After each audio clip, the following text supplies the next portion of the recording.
What's going on, guys? Welcome back to my channel and another episode of Weekend Watch, where I break down the top 5 movies at the weekend box office, and I also let you know what is coming to streaming services. It's official, riding the Barbie wave is over for Ryan Gosling, because even though his brand new film The Fall Guy did debut at #1, the amount of money it brought in is shocking, and not in a good way, in a horrible way. The Fall Guy only brought in $28.5 million. We have a lot to talk about with this, so let's dissect this and break this down. So $28.5 million. The industry had predicted The Fall Guy was going to open between $35 and $40 million. So for this film to not even make $30 million is an extreme disappointment. Now, for the past 10 years, the opening weekend of May, starting summer movie season, has always belonged to a Marvel property. And this year, it was supposed to be Deadpool and Wolverine, except things had to be delayed because I believe the movie had a lot of reshoots to do. We did have the SAG strikes, a lot of things were happening. So they decided to move Deadpool and Wolverine to the end of July. So when that did occur, the studio decided to move The Fall Guy from March to that coveted opening weekend of May spot, and unfortunately, it just did not work out.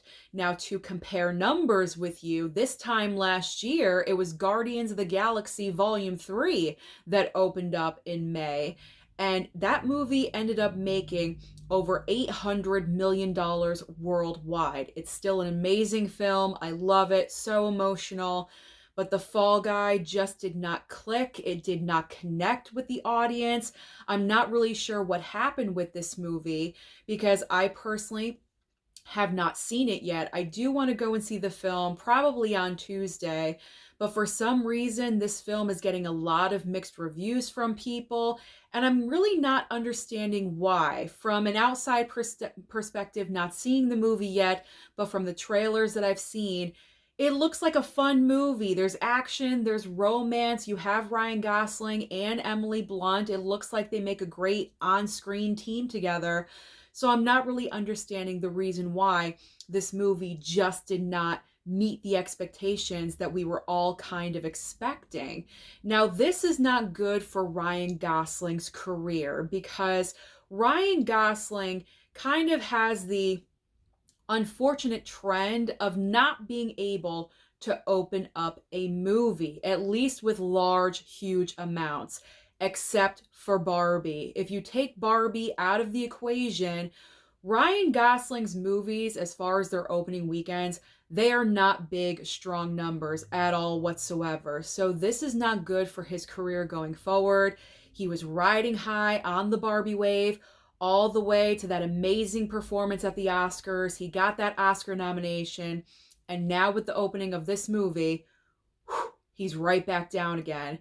So his career might take a little bit of a hit, as well as Emily Blunt's. And this is so ironic because both of them are coming off of Barbenheimer, and this is their next movie together. And it just did not work. So I have this feeling that during the next couple of weeks, The Fall Guy is going to kind of fade away into oblivion because with the month of May, so many huge movies are going to debut within the next couple of weeks. It's only going to get worse from here. So I'm not really sure if The Fall Guy is even going to make $100 million just domestically. We'll see where it goes, though. We will monitor and we will check in on this. But this is extremely disappointing for The Fall Guy. I had such expectations for this movie, and it did get a lot of mixed reviews. Either you really, really enjoyed this movie, you had a lot of fun, you loved it, or a lot of negativity about the on-screen chemistry between Ryan Gosling and Emily Blunt, and I don't know. So I want to go to the movie and judge for it myself. I always like to do that. I don't listen to critics and what they say. I want to judge for myself, and I encourage you guys to judge for yourselves as well. Go and check out the movie and report back. And I would like your feedback in general. Why do you think this movie just tanked? It's tanking. Why is it tanking? Comment down below. and give me your feedback because I'm really curious. I mean, is it because you're waiting for streaming? Is it because you're too busy doing other things? We have nice weather now. Are you outside playing sports, being in the park or something, taking advantage of that nice weather? Or is it because movie theaters are just too expensive nowadays? So comment down below, give me your thoughts and anything else that you can think of that may be affecting this movie bringing in a larger number. So now we are heading into the rest of the top 5. And I gotta say, never underestimate the power of Star Wars, because the re-release of Star Wars The Phantom Menace debuted at number 2 with $8 million. I had a feeling this movie would break into the top 5, but I had no clue that it would debut as a re-release in spot number 2. That is amazing. That is fantastic. In third place is Challengers, dropped from number 1 to number 3 with 7.6 million. And rounding out the top 5 in fourth and fifth place. Fourth place belongs to the brand new horror film Tarot. I've heard a lot of negative reviews about this one, for $6.5 million. And in fifth place is Godzilla x Kong with $4.5 million. So what is new at the box office this coming weekend to bring in that competition that will rival against The Fall Guy, most likely going to push out this movie? So we have a huge release and then a release you can kind of ask, why are you even bothering? So we have 2 major brand new releases. The main big brand new release, of course, is Kingdom of the Planet of the Apes. And we also have Not Another Church Movie starring Jamie Foxx and Mickey Rourke. Which one of these movies do you think is going to debut at number 1? My bet is on the Apes movie, guaranteed. I mean, Kingdom of the Planet, the Apes movies, this is definitely going to land at number 1 this time next week, without a doubt. This franchise has a huge, enormous fan base. I know it's been a few years since we've had the last Apes movie, so I'm convinced people are going to go in droves to see this film. And it's going to be interesting to see where the opening weekend number falls. Not Another Church Movie, I don't have any expectations for at all whatsoever. There's been no marketing, no advertising for this film at all whatsoever, so that movie, in my opinion, will get lost in the shuffle.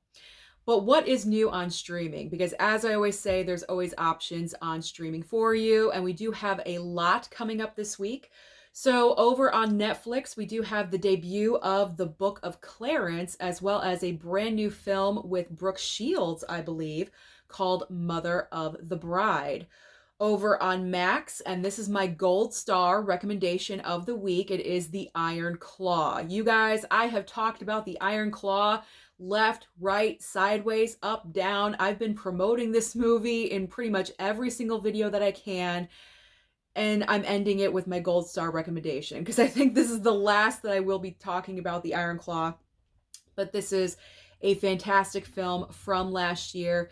If you guys have Max, you really need to watch this. If you have not seen it already, it's based on the true story of the Von Erich family. It is a wrestling movie, but you don't need to be into wrestling to really enjoy the film. You get engrossed in the characters, the family itself, and it's a great script. And it was wonderfully directed as well. Same person wrote and directed, and it's fantastic. So, gold star recommendation, The Iron Claw.